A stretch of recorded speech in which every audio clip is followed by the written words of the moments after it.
But first, we got to start with breaking news coming out of Washington, where it's the beginning of the end for the Department of Education. That could have huge implications on your child's school, their student loans. Libby Dean is at the White House with the new details just coming out this morning. So, Libby, how is the Trump administration going to close an entire department with thousands of workers?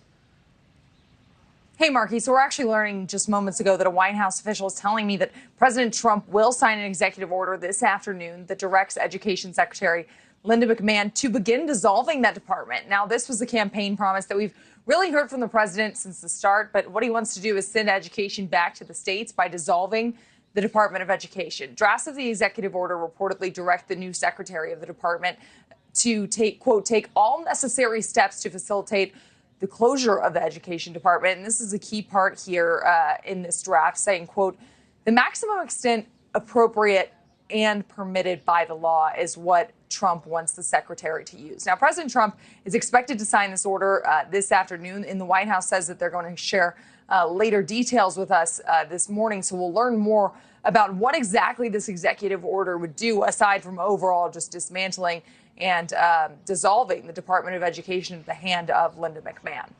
Yeah, so curious what this is about to look like. But Libby, that line, that maximum extent appropriate and permitted by law, it's raising even more questions as to what exactly this executive order would do. Yeah, and we'll likely get more details on that. But legally, President Trump doesn't have the power to completely eliminate the Department of Education on his own. And this draft reportedly recognizes that, which makes sense given the fact that he's directing the secretary to do it. But any major changes would likely require congressional approval. And this executive order would be the president's first step in dismantling the department while telling, the secretary, hey, we need you to take the reins here. Now, during her Senate confirmation hearing, newly confirmed Education Secretary Linda McMahon, who you see on their screen there, told members of Congress that they would need to go along with the president's plans.